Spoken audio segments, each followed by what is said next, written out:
Boa noite a todos. A ideia de trazer o Dr. Fernando aqui foi da comissão do metrô. O Dr. Fernando, para quem não conhece, é considerado o maior expoente em mobilidade urbana do Brasil. Tá? Ele é engenheiro civil, consultor sênior, dedicou boa parte da sua vida profissional a pesquisar, buscar soluções para os problemas urbanos, transporte público. Tá? Vocês receberam o currículo dele, mas eu, como tenho convidados, eu vou fazer um breve resumo. Currículo extenso de experiências de trabalho do Brasil e no exterior. McDowell dedicou-se grande iniciativa ao Rio de Janeiro, fazendo parte de projetos como a recuperação dos elevados de Joá, Cotigny e Niterói. Foi diretor de planejamento de projetos de implantação da operação do Metrô Rio. Foi responsável técnico na coordenação da equipe vencedora do concurso Melhor Projeto para a implantação do Aeroporto Internacional de Guarulhos, além de participar do plano diretor rodoviário em todos os estados. Participou do programa de concessões rodoviárias para a implantação das vias expressas na província de Guangdong, na China.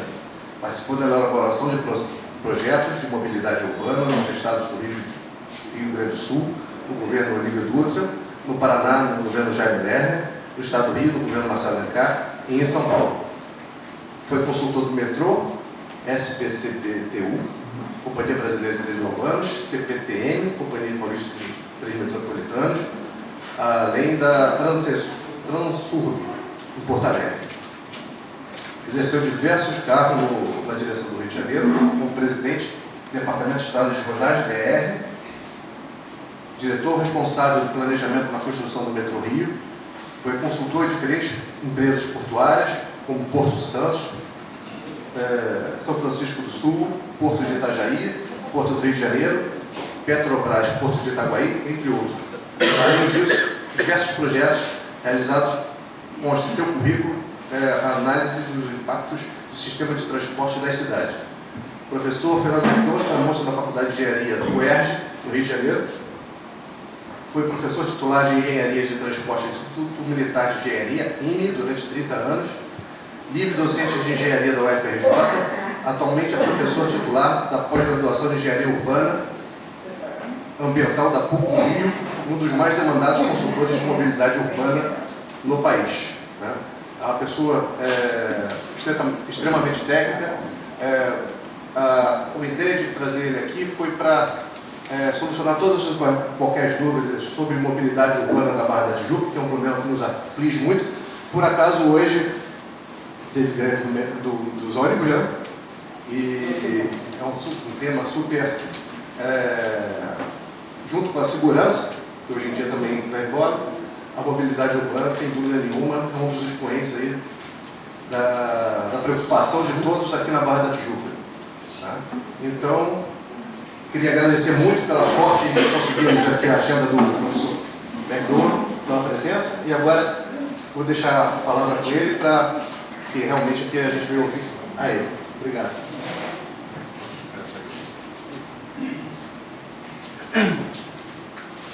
Bom, em primeiro lugar, agradeço o convite, é uma honra estar hoje aqui e vou tentar,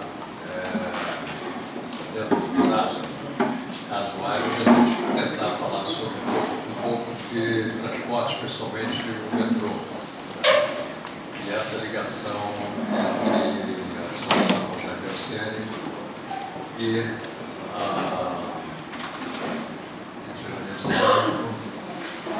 o terminal da Alvorada. Né? Bom, eu preparei uns slides aqui, posso deixar inclusive com vocês também, não tem problema nenhum. E isso aqui é o tráfego médio diário anual nos dois sentidos, na principal elite da Barra. Né? Hoje a Barra é, sem dúvida alguma, o maior gerador de viagens de automóveis da cidade. É a líder absoluta, passou a Copacabana, que era até então a principal, e hoje é a Barra da Tijuca, em que pese ter uma demanda, uma população menor que o Jacarepaguá, basicamente a metade, né? tem uma quantidade enorme, disparada, em termos de geração de viagens de automóvel. E nada, vamos dizer assim, aparente que vá mudar, né? Vai mudar. Pelo contrário, que vem aí atualmente é algo assim realmente fantástico, né? Pelo menos nessa área imobiliária. E com isso você vai ter uma geração enorme de viagens, porque quanto maior for a renda, maior é a quantidade maior é o índice de mobilidade da população. E tanto maior é o percentual dessas viagens que se faz em automóvel. Só que você, para tirar o cara do automóvel, você tem que dar uma alternativa muito boa, como é o caso, por exemplo, do metrô. Dificilmente você vai tirar esse pessoal através de BRT.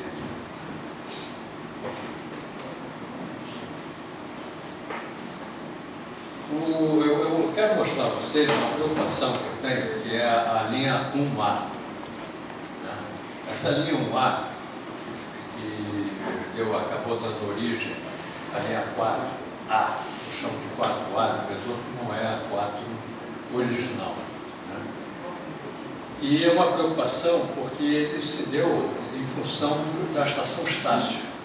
Sempre diziam para mim, não, mas o Estácio não aguenta, o Estácio tem muita gente e tudo mais. É claro, porque está atrasado, tinha que ter feito Estácio Carioca Praça 15, pela Avenida Chile, para poder fazer a integração com o sistema de barcos entre Rio e Niterói. E já deveria até ter túnel entre Rio e Niterói. Nós estamos atrasados aí violentamente. O túnel era previsto para o ano 2000, nós já estamos em 2014, não aconteceu absolutamente nada. Obrigado. Tá bom? Tá dando? Tá me ouvindo? Estou ouvindo? Vou tentar falar mais rápido.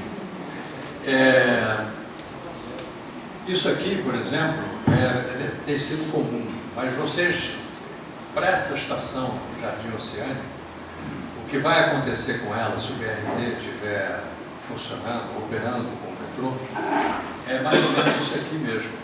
Tá? Você vai ter uma quantidade de gente muito grande, e eu vou mostrar nos slides que vocês vão ver, nós vamos nos tornar aqui uma pavuna, não é um demérito nenhum que eu estou dizendo. É que a pavuna, quando eu fiz a estação pavuna, ela tem 3 plataformas. E com 3 para 8 carros. Por quê? Porque a linha 1 do metrô, a linha 2 do metrô, nós projetamos a linha 2 originalmente para 3 de 100 em 100 segundos de intervalo, com 3 de 8 carros. Para vocês terem uma ideia, São Paulo tem a linha leste-oeste, são 71 mil passageiros por hora. E lá tem 111 segundos e 3 de 6 carros. Nós vamos ter 100 segundos com 3 de 8 carros. Exatamente para drenar dar mobilidade a toda essa população da AP3, que é uma das maiores demandas do Rio de Janeiro, e é onde você tem a maior quantidade de viagens, e é onde você tem a maior quantidade de ônibus, exatamente nessa região, e é onde exatamente está a Supervia e está a linha 2 do metrô. Ok. Então, essa é a rede do metrô, antes da linha 1A, que eu vou explicar aqui que é a linha 1A, mostrando a pavuna, né, 100 segundos, a linha 1, 90 segundos. A linha 1 é toda ela em piloto automático, ainda da minha época. Eu saí do metrô em 1979. E ainda é tudo que nós deixamos, inclusive piloto automático. Você vê uma coisa eletrônica, como é que ela é ultra moderna até o presente momento. Aquele lance que você está no metrô e dá a saída do metrô e de repente ele dá aquela freada, aquilo quase derruba as pessoas, né? Mas é um piloto automático. Ou seja, se por acaso tiver um trem que você não sabe, Mas se ele estiver conflitando com o que você está, ele imediatamente, o computador segura ele. Por isso que dá aquela frenagem de emergência. E toda hora dá essa frenagem. O metrô não foi feito para ficar toda hora fazendo parada com frenagem em emergência. Tá? Bom, o metrô é um sistema de transporte como tal, ele tem que ser visto sistemicamente. Quem não tiver visão sistêmica para comandar o metrô, não pode estar no metrô. Tá? Ele precisa ter uma visão sistêmica. E não tem tido, o metrô não tem tido muita sorte nesse aspecto. Né? As coisas são erradas. Por exemplo, quando eu faço um metrô aqui, né, põe uma estação aqui e a outra aqui, ó, a gente liga essas estações assim, em V. Né? Por quê? Porque o trem, quando sai da estação, a gravidade está a seu favor. Com isso, economiza energia, que vai refletir na tarifa. Quando vai subir, as sapatas de freio, que quando freio na estação vão a 200 graus, você tem um consumo muito grande, eu tenho que tirar o trem para tirar a sapata, essa coisa toda, a gravidade me ajuda a frear. Você vai dizer, pô, mas isso é lógico, Londres não é assim, é lógico, mas São Paulo não é assim, né? Mas nós somos assim. Agora não, com a linha 4A é assim. Quer dizer, chega em rampa. Então, ao invés de a gente andar para frente, e lamentavelmente, tecnicamente, nós andamos para trás. É uma pena, porque o Rio sempre deu exemplo de tudo. Para vocês terem uma ideia, você já deve ter vindo pela Presidente Vargas e entra na Uruguaiana.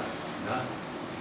Você repara, vocês podem reparar que vocês não precisam segurar no balaústre. Ele entra e você não precisa fazer nada disso. Por quê? E nós fizemos uma curva de transição matemática chamada clotoide. Essa curva é a única que matematicamente permite que você, vamos dizer assim, cuida bem da força centrífuga. De tal maneira que você não sente. No metrô de Londres, quando ele entra em curva, se você não segurar no balaústre, você é jogado direto na lateral do carro. Mas só falam em Londres, etc. E não veem que aqui nós somos um dos pioneiros nessa curva de transição. Essa curva de transição é um pedacinho pequenininho da lemniscata de Bernoulli, que é um nome bonito, mas é o nome da pessoa. Né? E ela é só um pedacinho, mas é o suficiente de você fazer uma transição de não ser jogado de um lado e para o outro. Qual é a vantagem? É o conforto do usuário, é a segurança dele dentro do trem. E qual é a outra vantagem? Eu vou economizar energia, porque a resistência de curva, ainda mais fechada, ela é muito grande, eu tenho que gastar energia para o trem poder manter a velocidade. É tipo uma rampa. Nós temos rampas de 4% do metrô do Rio. Não tem problema nenhum, porque todos os eixos são tracionados. Né? Todos eles são tracionados. Então, ele sobe tranquilamente. Você pega um trem da Supervia, não pode subir 1,5%. Então, ele só pode... Esse negócio de dizer, vou enterrar, eu mesmo dizia isso, eu vou enterrar, por mim, né? Eu enterraria os trens da Supervia para liberar os bairros, né? Madureira, os bairros, todos os bairros são suportados, né, pela ferrovia e separam de um lado e do outro. Você poderia fazer isso, mas eu vou ter que descer com o trem numa rampa de 1,5%, eu vou ter que ir descendo, para depois subir, isso custa uma baba de dinheiro. Né? O metrô, a linha 1 do metrô, em 4%, é ali quando você vai para a triagem, né? Você sai do Maracanã, passa debaixo das fundações que nós fizemos, onde é o viaduto da Mangueira, né? e sobe direto para a triagem, que é em viaduto. Você já deve ter visto, percebido, quem já andou na linha 2 sabe como é que isso é. Portanto, é tudo tracionado. Os trens chineses atualmente vieram com 2 rebotes. Nós usamos rebotes no metrô do Rio de Janeiro. Quer dizer, originalmente. Aqui vocês estão vendo, então, todo o funcionamento do metrô. E o grande lance é na Praça 15, você seguir para Niterói. O governo do Estado finalmente comprou uns catamarãs que nós, há 30 anos atrás, tínhamos dito quais eram os catamarãs que nós deveríamos ter aqui. Durante 30 anos eu batalhei, e foi feito catamarã social. Esse catamarã social fica 9 minutos parado utilizando o pier. Para depois sair, por quê? Porque entra e sai as pessoas do mesmo lugar e é um catamarã. E o catamarã tem uma grande virtude, que é a estabilidade. Então, nós fizemos o catamarã para eles entrarem pelo lado direito e saírem pelo lado esquerdo, ou ao contrário. Por isso, você leva a 10ª parte parada. Pois bem, levou 30 anos, mas agora, finalmente, vamos chegar ao primeiro catamarã com essa possibilidade. Só que é um pouco diferente do nosso, que ele seria nas laterais e eles vão ser em 2 andares. Eu não faria em 2 andares, eu preferia fazer as laterais, mas vai para 2 andares, pelo menos já é um passo para ter capacidade de transportes ali, mas mais um problema vai ter. Não é que eu queira dizer só que o problema é que nós tínhamos o trecho Tasso Carioca para essa 15. Detonaram o trecho, politicamente, detonaram, e agora temos catamarãs. Aí vai repetir tudo outra vez, ou seja, você vai vir rápido entre Niterói e Rio e vai perder a guerra nas filas enormes que os ônibus não conseguem ter rapidez para poder retirar. E isso vai ser repetido aqui também. Quer dizer, a gente não aprende, não há condição, a gente não consegue aprender. Né? Esse catamarã que vem é de 30 anos depois. 30 anos. Nós fizemos com os canadenses, que é, para mim, um dos melhores sistemas de catamarãs, que é em Vancouver, que agora Nova York está fazendo, com os catamarãs de mesma concepção operacional de Vancouver. Nós já fizemos isso há 30 anos atrás. Mas vamos ter só agora, mas sem o metrô. Então você vai chegar lá, depois da 15, vai ter que entrar na fila para poder pegar o ônibus. Por quê? Porque a capacidade vai para 24 mil passageiros por hora. Lembrando que o trecho Rio-Niterói foi o maior do mundo, não tinha Hong Kong não. Era o maior do mundo, e essa era a nossa preocupação.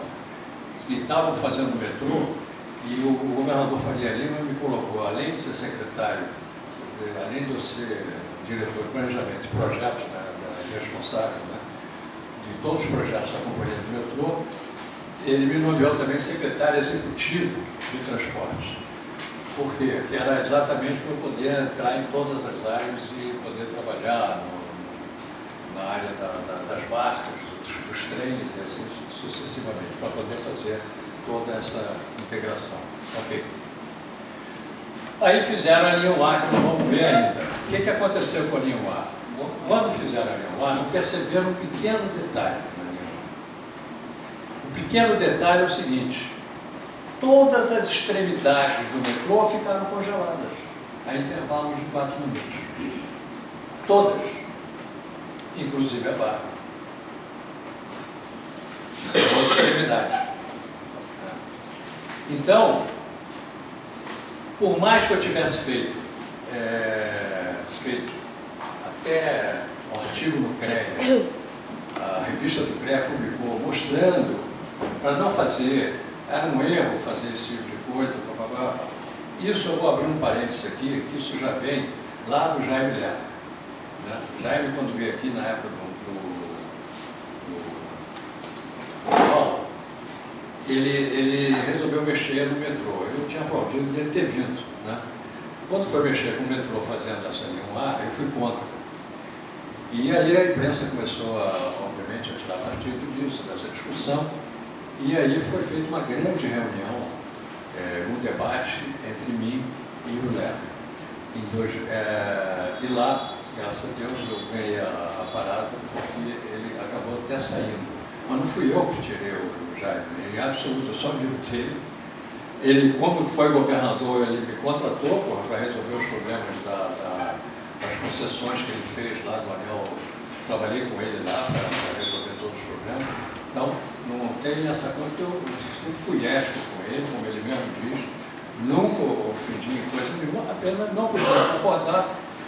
E o Brizola, pelo menos, voltou atrás, não deixou fazer nenhuma. E depois foi o Garotinho e Rosinha, mesma coisa. Anunciaram, aí eu falei com o Salomão, deixa eu te explicar, vem para cá, eu te explico. Não vão fazer, voltaram atrás, etc.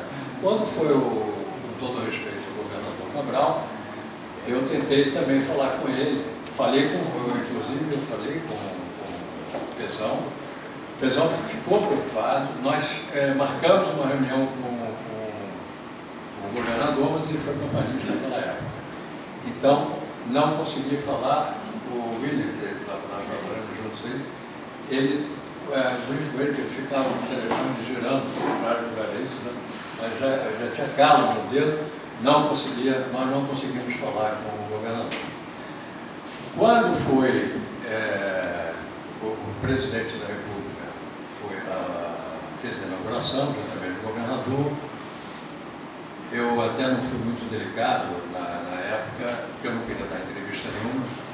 Eu falei, olha, estão colocando o metrô num vaso sanitário e vão dar descarga amanhã. Aí, eu não queria falar com ele.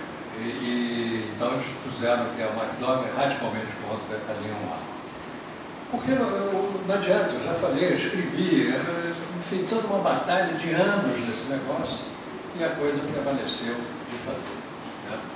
Resultado, a linha 1A vem agora no bagaço desse processo. Né? Vem com cruzamentos em nível, vem com uma série de problemas que lá na frente nós vamos ter grandes problemas sérios. Né? Então, o metrô é uma pena, o metrô eu só posso entender que isso aí é para segurar mesmo o metrô. Eu só tenho na minha cabeça isso aí é para segurar o metrô. Tem empresas de ônibus aí, com todo respeito, tá certo? É para segurar o metrô. Então, você vê, você fica com uns 4 minutos e vai fazer um Y que eu vou mostrar. A gente faz o seguinte, põe a linha 1, entra um carro que vem da Sanspenha, um trem que vem da Sanspenha, ali perto da central, entra. Aí vem da linha 2, desce pelo centro de manutenção do metrô, numa rampa e numa curva que nós não fizemos para isso, tá certo? Desce com pessoas, tá certo? E vai na mesma linha. Eu não posso fazer headway muito pequeno, porque eu estou cruzando 2 trens. Nós não tínhamos problema de acidente no metrô. Por quê? Porque as linhas 1 e 2, elas se cruzavam desniveladamente na Estácio e na Carioca. A Carioca eu deixei pronto lá embaixo. Até o governo não queria, não, vamos gastar dinheiro com uma coisa que vai ser feita lá na frente, deixa para os outros que vão fazer. Né? E eu falei, não, vamos fazer, e consegui do presidente Geisel na época e do Faria Lima o recurso para deixar isso tranquilo. Talvez se eu não tivesse deixado, estariam eles hoje aqui falando, não, olha aqui, não fizeram, não, agora somos nós que vamos ter que fazer isso. Né? Mas como foi feito, está abandonado lá. E essa linha 1A abandonou todo o trabalho que nós fizemos debaixo da Bandeira, né? A Praça da Bandeira. Praça da Bandeira, nós passamos por 3 rios ali de baixo, 3 rios. Vocês veem que o metrô nunca ali, a linha 1, na vida, em 30 anos, teve problema de inundação, né? Nem lá, onde é a Praça da Bandeira. Né? Então fizemos o Paulo Fronteiros, passamos 2 vezes no Paulo Fronteiros, né? Com todo medo, né? Porque um deles era via isostática, mas o outro era hiperestática e não podia passar de 7 milímetros o recalque. E nós íamos para lá de madrugada fazendo o levantamento dele, tá certo? E passamos 2 vezes por lá, sem, graças a Deus, sem problema. O problema lá levamos um susto, deu um estouro danado lá, aí todo mundo saiu assim, pensando que o viaduto ia cair, mas não foi, foi um tubo que rompeu porque ele estava preso no ponteiro. Bom, ok. Essa é a linha 1A.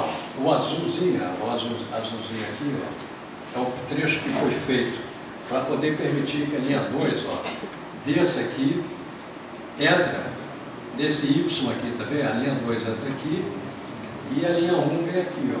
Então entra nesse Y para chegar na estação central. Então todos aqueles problemas que vocês veem, que o Estácio não dá, hoje é a Central, hoje é a Pavuna, hoje é a Botafogo.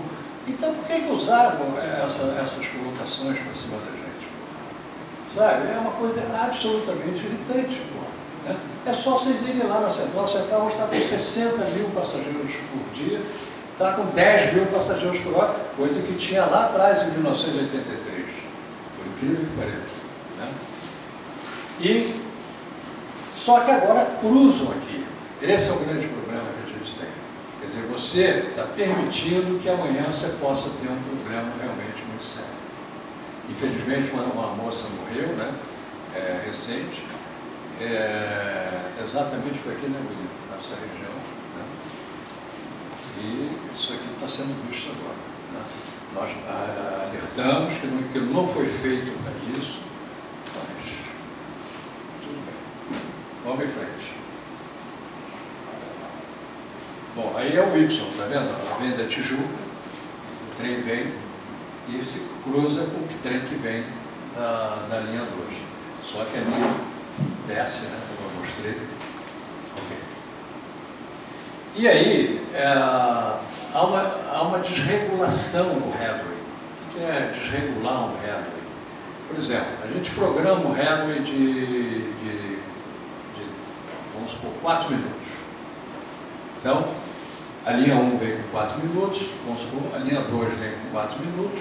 Quando elas entram as duas juntas, ali na central, né, o intervalo resultante passa a ser de 2 minutos. É bacana, mas na prática não é assim que funciona. Por quê? Primeiro, foram dispensados de fazer piloto automático na linha 2. Então, a linha 2 do metrô não tem piloto automático e nem tem previsão tão cedo. A linha 1 tem piloto automático. Então, a linha 1 é tudo arrumadinho, né? O intervalo, o computador consegue manter. A linha 2 é tipo um ônibus, né? Já tem a curva bem aberta. Né? O que acontece? Reduz a capacidade do trem, portanto, aperta a turma dentro do trem, principalmente na Pavuna, na linha 2 do metrô, e, não satisfeito com esse aperto, você tem na estação também. Porque esses atrasos, que na verdade são atrasos que ocorrem, e as pessoas vão chegando, você passa a ter muita gente na plataforma. Era a fotografia ali do Estácio, a fotografia da Central que você tem hoje, a fotografia que você tem de Botafogo, etc. Né? Aí trocava em Botafogo, né? Você fazia 2 minutos da Central até Botafogo. Aí quando foi para Ipanema, aí Ipanema absorve, né? Aí fica de Sans Penha até Ipanema, né? Com a linha 2 e o outro trem vindo da linha 1. Naquele trecho fica de 2 minutos, teoricamente, que na verdade não fica em 2 minutos. 2 minutos você teria 30 trens por hora. Na verdade, isso cai. Vou abrir um parênteses aqui, eu venho fazendo essa pesquisa há mais de 10 anos no IME, no Instituto Militar de Engenharia. A gente vem fazendo. Eu já desconfiava há muito tempo desse problema desses intervalos. Então, toda a turma que eu lecionava, eles eram obrigados a irem para o metrô e fazer as contagens direitinhas de headers e tal. Então, eu sei que o header, quando eu tiro um trem, o que acontece, tudo você sabe. E como é que é a distribuição, tudo mais, né? Então, depois nós começamos a simular isso naqueles computadores grandes do IME, né? E começamos a fazer também a supervia na época, tudo nós começamos a trabalhar. E durante 10 anos eu percebi isso. Quando eu fui consultor do metrô de São Paulo, eles tinham que... O metrô de São Paulo, a discussão é a seguinte, são 110 segundos de intervalo e precisava reduzir 5 segundos. Essa era uma reunião desse tipo, para discutir os 5 segundos que o metrô precisaria abaixar. Por quê? Para não fechar a estação Corinthians, que estava tendo muita gente na plataforma. Eles estavam com medo de começar a sobrar gente na linha. Então, eles começaram a verificar 5 segundos. Eu, como era consultor deles, eu falei, olha, não façam isso. Se vocês reduzirem 5 segundos, vocês vão reduzir a capacidade. Isso na cabeça do pessoal, ninguém aceitou. Isso aí não, mas nós vamos fazer, você vai ver que vai dar certo. Reduzir 26% a capacidade, tiveram que fechar as estações. Mas tem uma diferença entre Rio e São Paulo. É que em São Paulo, eles falaram assim, pô, chama o aí, me explica esse negócio que eu não tenho muita pelota, como você me falou. Certo? Aí, daí para frente, eles têm tudo sempre fazendo dessa forma na distribuição. Porque achava que piloto automático é uma coisa que você acertaria o relógio. Você não acerta relógio com o metrô, ele entrando na estação. Ele não é um trem suíço, porque o trem suíço, todo mundo fala do trem suíço, porque o intervalo é enorme, e você, se eu puser piloto automático, como eu tenho na linha 1, e soltar trens de 10 em 10 minutos, você acerta o relógio. Mas à medida que você vai reduzindo o intervalo, por quê? Porque você tem que fazer as manobras. E as manobras acabaram com uma que era um orgulho que nós tínhamos, a manobra da Tijuca. Nós fizemos aquela manobra exatamente para poder manter o intervalo de 90 segundos na linha 1. E simplesmente destruíram e fizeram uma estação. E fica tudo por isso mesmo. Aqui a estação nossa, Jardim Oceânico, ela seria com central, a plataforma seria central. Como central, é a central, né? Aquela plataforma de quem já foi na estação central, sabe que ela é uma estação larga, uma plataforma larga, mas ela é central, né? Uma linha passa aqui, a outra linha passa aqui. Ia ser assim. Mas depois o William acabou indo lá com o Ministério Público, eu não pude decidir. E eu achava que ela ia ter 3 plataformas.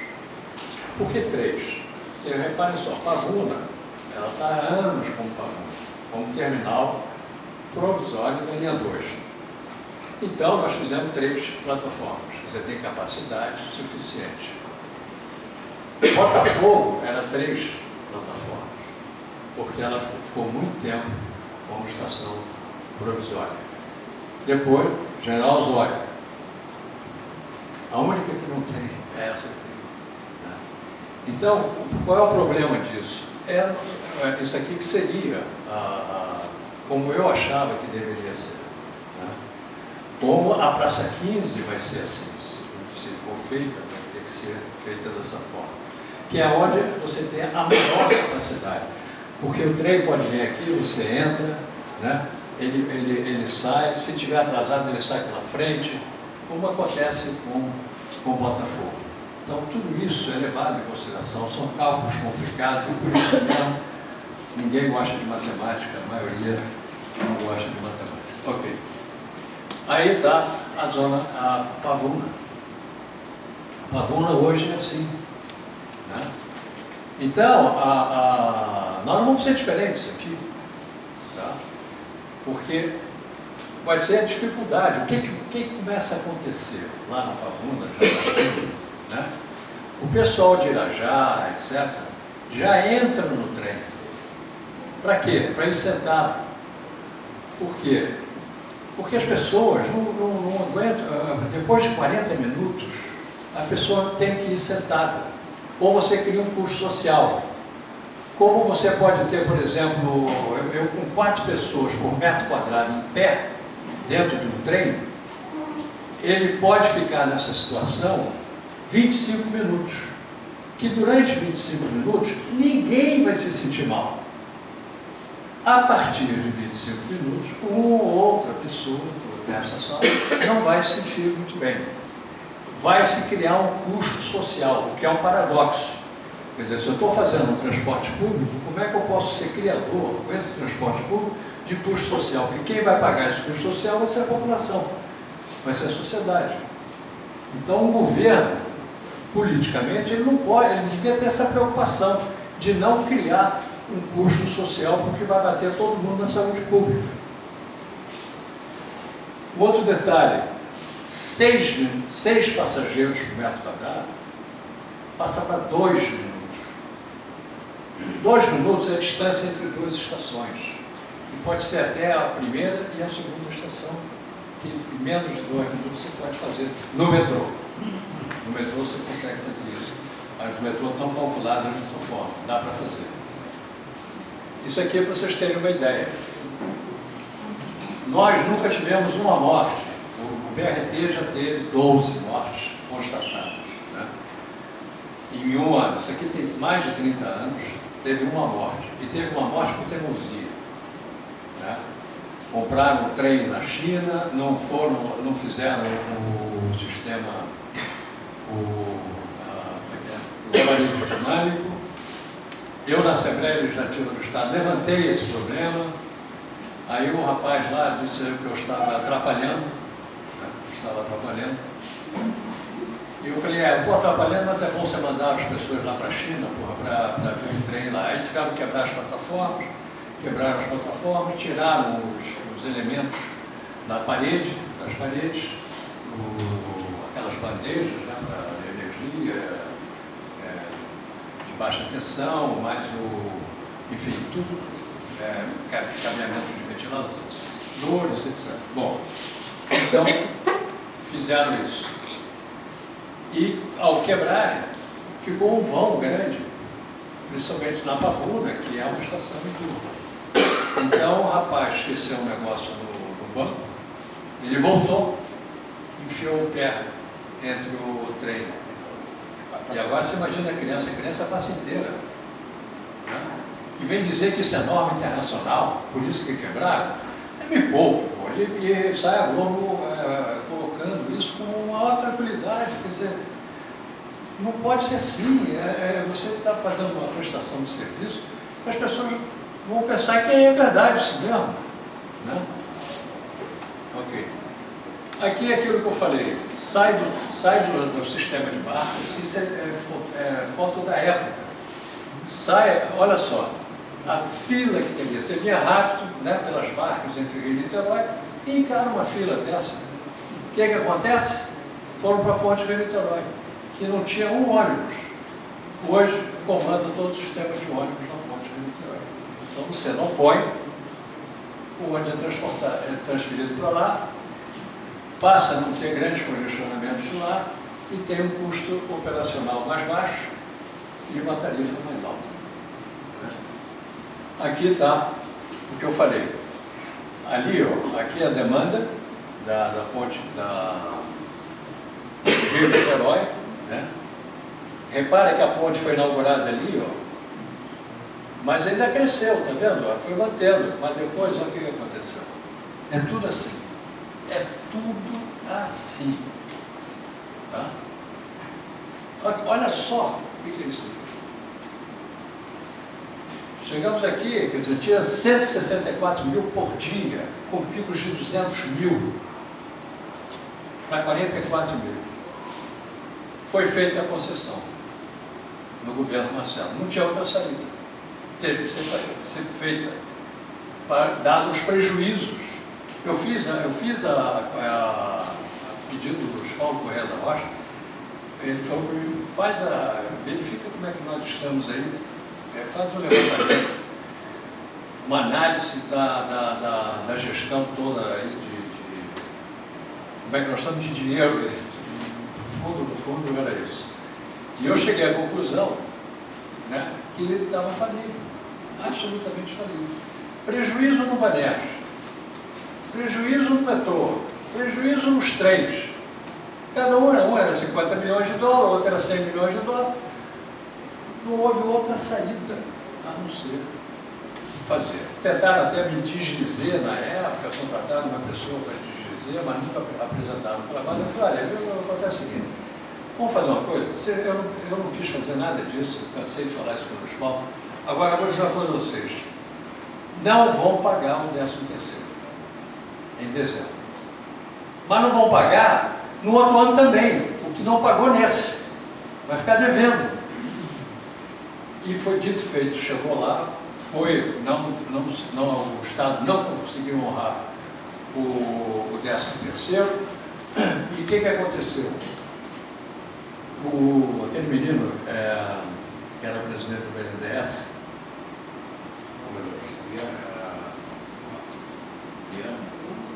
o pai dele tinha uma empresa famosa de construção. João Fora. Ele era presidente do BNDES, aí nós fizemos todo o planejamento de concessões no metrô, o pessoal não acreditava que pudesse fazer concessão no metrô, até a subia, né? Tudo. Quando nós montamos esse negócio todo, a forma de pagar foi lá para março, abril do outro ano, com a venda antecipada do gás. Da antiga SEC. Certo? Bom, isso aqui, quando o metrô não tinha ainda piloto automático, porque estava inaugurando sem piloto automático até Casa de Arco Verde, e o BNDES, gostei que apertou mesmo, que senão não daria os recursos, acabou tendo um piloto automático, né? E são coisas que não aparecem, né? E isso aqui é para mostrar que você não acerta o relógio. Isso é real. O INPE fez a pesquisa, né? Assim que ela entrou em operação, foi feita a pesquisa. Então você vê, um trem chega 5 minutos depois do outro, era para 4. Depois 3, 2, 4, 5 e assim sucessivamente. É isso que eu estou falando. Essa irregularidade é que faz você acomodar, não você não acomoda, né? Mas você ampliar a quantidade de pessoas por metro quadrado dentro do trem e nas plataformas. Ok. Aqui está o negócio que eu te falei do metrô de São Paulo, né? O metrô de São Paulo tinha 111 segundos. A discussão lá era para 10 segundos e 5 segundos. Então, 10 segundos significa aqui, só para facilitar, um aumento de 10% na capacidade. Então, o fato de reduzir 10%, você aumenta a capacidade de 10%. Só que não é assim que vai funcionar na prática em função das manobras. O metrô é um sistema e ele tem que ter um raciocínio sistêmico, né? Reduziu em 26%. E aí fecharam as estações e tudo mais que eu já falei aqui. Okay. Bom, aqui está aqui o catamarã social, aqui a barca normal, aqui está a linha 2, a linha 1 do metrô e a linha 2 futuramente para Niterói, né? Fazendo Estácio Carioca para essa 15. Mas vamos repetir esse mesmo erro. Agora, só para encerrar, vocês estão vendo aí o monorail. O Caiado, quando me pediu ele me fez uma pergunta, mandou formalmente para mim, e eu então fiz um estudo e entreguei ao Caiado esse estudo, né? E mostrei que e tive uma discussão, né, com o prefeito na internet a respeito quando eu abordei esse assunto. Eu estava exatamente falando o seguinte: eu fiz um trabalho ganhado, mas eu dei as soluções para o governo tomar as providências aqui, se vai ou não vai fazer metrô ou algo desse tipo. O problema, dei o preço do metrô, quanto seria para fazer os 3.600, é um valor grande, mas, da maneira que se gasta dinheiro no BRT, poderia-se fazer o metrô. O BRT, o pessoal não entendeu ainda que o BRT, quando você tem uma estação e que você pode parar 2 trens, 2 ônibus articulados, né? Você não pode ter o terceiro, senão ele vai ficar na faixa. E aqueles que vêm direto vão ficar também na faixa, aguardando. Os diretos que saem de Santa Cruz direto para cá, usando como faixa seletiva. Eu me sinto muito cavaleiro para falar isso, porque nós fizemos a faixa seletiva na Avenida Brasil. Lá tem 640 ônibus por hora, mas não tem parada, não tem sinal. Porque um carro, os automóveis podem andar numa faixa de 3 metros, podem andar a 45 km por hora, que é o caso da ponte, 45 km por hora, todos com a mesma velocidade. Tá? E eu posso transportar os carros, se tiver 5 pessoas, 10.000 pessoas por hora.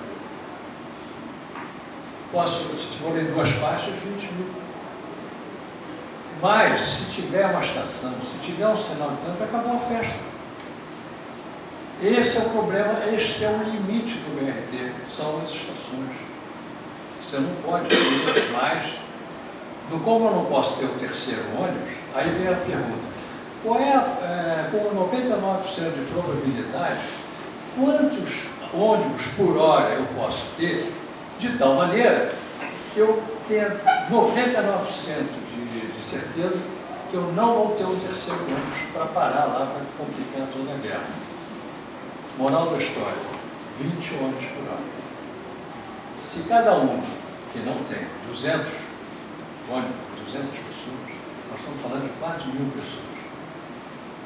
E não 56.000, como foi dito, isso está gravado, na Assembleia Legislativa do Estado, na TV Alerj.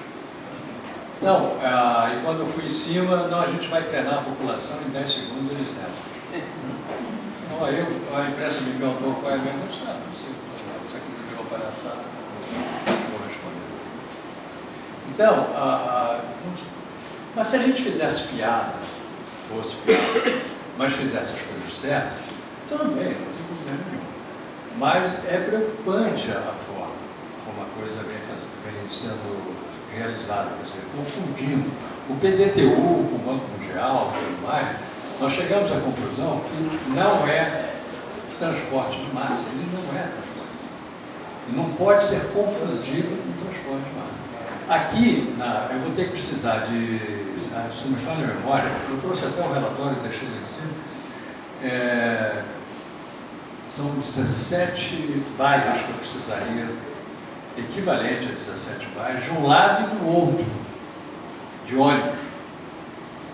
De tal maneira que os ônibus, quando as pessoas chegassem, tivessem que fazer assim, ó, não é escolher nem fazer fila, não, é entrar no que puder. E aí, no que puder, eles vão saindo assim que vão sendo. E não posso ter estação intermediária. Porque eu não teria jamais condição de ter mais de 65 ônibus por hora nessa. Porque nós vamos ter 8.000 passageiros por hora. Então, não há como você retirar, pode fazer o que você quiser. Infelizmente, eu não trouxe aqui. Nós fizemos, na época do metrô, ali onde é a central, para vocês verem como é que são as coisas. Eu tinha colocado 200 ônibus por hora ali na central, onde é aquele prédio antigo da Rede Ferroviária Federal, né? Onde tem aquele terminal nojento, que chamam de terminal, que é um cheiro que você não aguenta, né? É plena Presidente Vargas, ninguém fala nada. Né? E aquele terminal ali, né, nós fizemos um terminal sem ninguém mandar no terminal. Fizemos por teoria das filas, onde é que cada ônibus teria que parar em cada local. Fizemos uma área, absolutamente, eu chamei de área de integração. Né? Eles entram e saem, e não é uma baia, 17 baias. Lá eu conseguia colocar 200 ônibus por hora, sem atrapalhar a Presidente Vargas. Durante 2 anos funcionou, sem ninguém operar, só indo com as frequências que nós tínhamos feito os cálculos e tudo mais. Eu resgatei essas fotografias, a pena que eu não trouxe, mas resgatei recentemente, me mandaram, agora com esse negócio da internet, mandaram para mim. E na época a imprensa dizia, poxa, vai ser um caos a Presidente Vargas para colocar essa quantidade de ônibus aí, vai ter fila que vai atrapalhar. Nunca deu problema. Aí você vai dizer, ué, mas como é que é isso? É porque durante 2 anos o Estado e o município discutiram quem é que ia ficar no terminal. Quando decidiram, fizeram aquilo que vocês conhecem. É só vocês descerem ali, terem um dissabor de ver o cheiro e tudo. Então era isso aí que eu queria posicionar para vocês. E estou aqui para qualquer